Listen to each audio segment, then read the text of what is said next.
Are you pregnant? If so, take a minute and check in on how your back is feeling. Does it hurt? Because that could mean that your baby is facing the wrong way. Let's spin them around. If you're having back pain later in pregnancy, it could be because you have a whole human being in your belly. But it could also be because that whole human being is maybe not facing a direction that is the smoothest for childbirth. And if we look at your pelvis, this is the front and this is the back.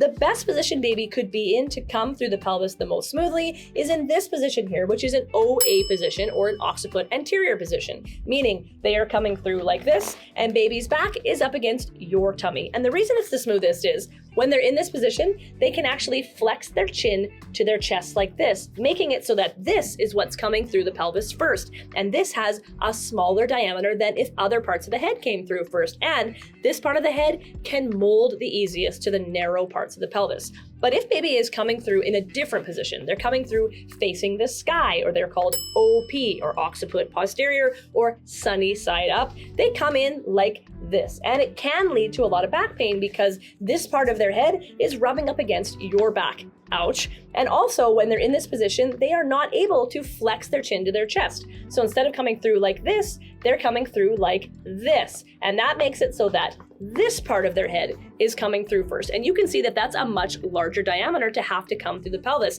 And this part of the head, it doesn't mold as nicely, making it more difficult to come through the pelvis. A lot of babies are in the OP position in pregnancy, but a lot of those babies will actually correct that OP position to a more favorable position as the pregnancy continues. But around 5 to 8% of these little stinkers will stay in that OP position as labor starts. And this can lead to a lengthened labor or contractions that double one on top of each other, or more back pain, or it can lead to increases in assisted vaginal deliveries, and it can also lead to increased suggestion of a C-section. But OP babies can be delivered vaginally, but it is a lot more difficult. If we find out your baby's OP in labor, we're going to do everything that we can to give baby the room it needs to turn around into that more favorable position. When we're on our back, our coccyx, which is flexible, by the way, it doesn't have a ton of flex room because it is up against a bed. So the first thing that we can do to alleviate your back pain, or at least make it a whole lot better, and to give baby optimal amounts of room, is to turn you over into all fours. All fours is a Hail Mary for OP babies. Remember that.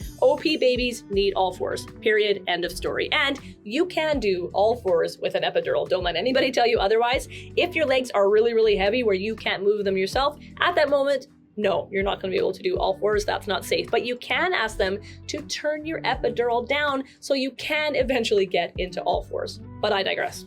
Into all fours you go, because that's going to be the position that's going to help your OP baby the most. Once in all fours, your coccyx has room to move, and now your belly is hanging, which is going to feel so much better for you because you are taking the pressure off of your back, and you're improving blood flow by getting your big heavy tummy off of your major blood vessels. And what's really cool is if baby is in this position in your pelvis and you flip onto all fours, now you are taking gravity, and gravity is actually going to float baby down off of your spine as well. So now their head isn't rubbing up against your spine, which again is going to help your back pain. All fours is by far my favorite labor position because it is mad versatile. You can do a ton of different variations while you're in all fours, all while still giving your baby the benefit of giving them the most room that they could possibly have to be able to turn out of that OP position. All right, once you get yourself into all fours, you can do all sorts of different things with your hips. You can do cat and cow.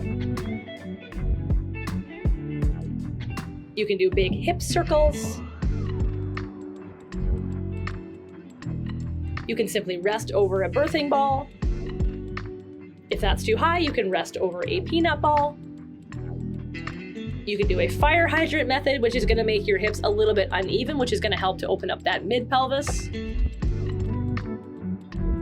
Or you can do a bit of an inversion where your bum is up and your shoulders are down. Basically, take-home message here, all fours, anything is good as long as you are leaning forward and allowing that belly to hang, which gives baby tons of room to make that turn, and it takes the pressure off of your back. If you know you're going to be getting an epidural and you know you're going to then be in bed, your best move would be before the epidural goes in to take advantage of being able to be upright and vertical, because guys, movement for you is motion for baby. So you're going to want to do any sort of upright movements where you are changing the position of your hips, but you are mostly leaning forward. So it's almost like a standing all fours, again, to give baby lots of room to turn.